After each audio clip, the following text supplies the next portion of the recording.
વડોદરા શહેરના સયાજીગંજ, રાવપુરા અને શહેરવાડી વિધાનસભા વિસ્તારમાં ગઈકાલે ભવ્ય યુનિટી માર્ચનું આયોજન કરવામાં આવ્યું હતું. પરંતુ શહેરવાડી વિસ્તારમાં યોજાયેલી યુનિટી માર્ચ બાદ એક ગંભીર બેદરકારી સામે આવી છે. યાત્રા દરમિયાન સરદાર વલ્લભભાઈ પટેલની પ્રતિમા ટેમ્પો ઉપર મૂકી વિવિધ વિસ્તારમાં લઈ જવાઈ હતી, જ્યાં લોકોએ સરદાર વલ્લભભાઈ પટેલની પ્રતિમાને પુષ્પાંજલિ કરી યુનિટી માર્ચનું સ્વાગત પણ કર્યું હતું. પરંતુ કાર્યક્રમ પૂર્ણ થયા બાદ પ્રતિમાને યોગ્ય સ્થળે મૂકવાની જવાબદારી ભૂલી જવાઈ હતી. લોકોમાં એવી ચર્ચા છે કે સરદાર પટેલના નામ અને તસવીરનો ઉપયોગ તો રાજકીય પ્રસિદ્ધિ માટે થાય છે, પરંતુ તેમના આદર્શોને જીવનમાં ઉતારવાની ભાવના દેખાતી નથી.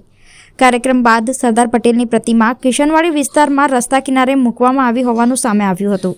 આ પ્રકારના વર્તનને લઈ આજે સવારે વડોદરા શહેર કોંગ્રેસ પ્રમુખ ઋત્વિજ જોશીએ સત્તાધીશો સામે કડક નારાજગી વ્યક્ત કરી હતી. પ્રતિમાનું સન્માન જળવાઈ રહે તે માટે તાત્કાલિક પગલાં લેવા માંગ કરી હતી. પૂર્વ વિસ્તારમાં જે કિશનવાડી વિસ્તાર છે ત્યાં અહીંયા રોડ પર આપ જોઈ શકો છો કે લોખંડી પુરુષ સરદાર વલ્લભભાઈ પટેલ સાહેબની પ્રતિમા અહીંયા ટેમ્પાની અંદર રોડ પર ઊભી છે.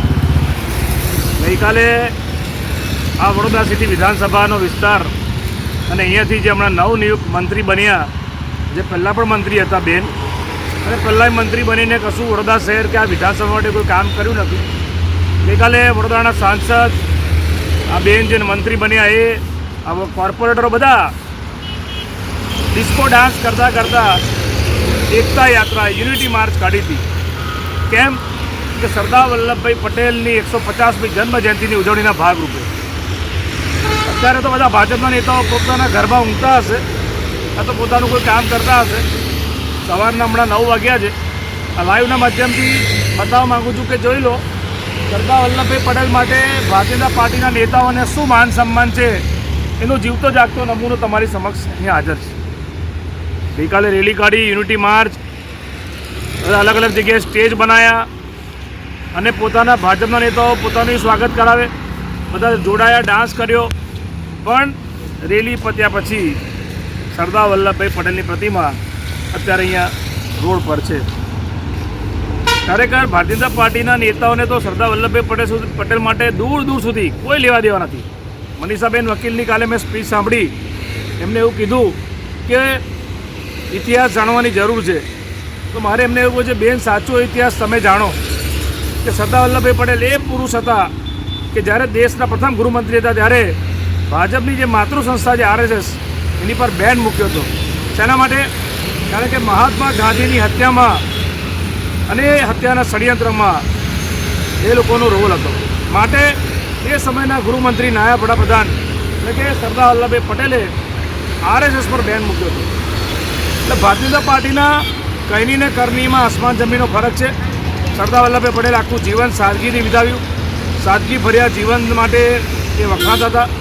અને ઇતિહાસ ખબર ના હોય ભાજપના નેતાઓને તો ઇતિહાસની ચોપડીઓ વાંચી લેજો. પણ તમે જ્યાં સરદાર વલ્લભભાઈ પટેલનું અપમાન કર્યું છે એ સખત શબ્દોમાં વખોડવા લાયક છે. કોઈ પણ ભારત દેશનો નાગરિક તમને કોઈ દિવસ માફ નહીં કરે. કારણ કે કાલે તો તમે બહુ માન સન્માનની વાત કરી, એકતા યાત્રા, યુનિટી માર્ચ, અને આજે સરદાર વલ્લભભાઈ પટેલને અહીંયા તમે રસ્તા પર આ મેઇન રોડ છે અને રોડ પર અહીંયા પ્રતિમા મૂકી દીધી છે. આ વડોદરા સિટી વિધાનસભાના ધારાસભ્ય બેન જે મંત્રી બન્યા એ આ તમે આ માન સન્માન આપવા માંગો છો? વડોદરાના સાંસદને પ્રશ્ન પૂછું છું, તમે સરદાર પટેલને આ માન સન્માન આપવા માંગો છો? તમારો પ્રોગ્રામ પતી ગયો, તમારી વાહવા થઈ ગઈ, તમારા ફોટો સેશન થઈ ગયો ભાજપના નેતાઓનો, પબ્લિસિટી થઈ ગઈ, ડિસ્કો ડાન્સ કરતા વિડીયો અને ફોટો વાયરલ થઈ ગયા ભાજપના નેતાઓના. એટલે હવે સરદાર વલ્લભભાઈ પટેલને તમારે રોડ પર મૂકી દેવાના. આ ભાજપની હકીકત છે. એવું કહેવાય ને કે મુંહ મેં રામ બગલ મેં છુરી. ભાજપ કી નિયત પૂરી. સરદાર વલ્લભભાઈ પટેલના સામે એમના નામે પબ્લિસિટી લેવાની, પ્રસિદ્ધિ લેવાની, બાકી સરદાર વલ્લભભાઈ પટેલ સુધી આ લોકોને કોઈ દૂર સુધી લેવા દેવા નથી. અને કેટલું માન સન્માન સરદાર વલ્લભભાઈ પટેલને આપે છે આ આપણે જોઈ શકીએ છીએ. સમજાય અને વંદન.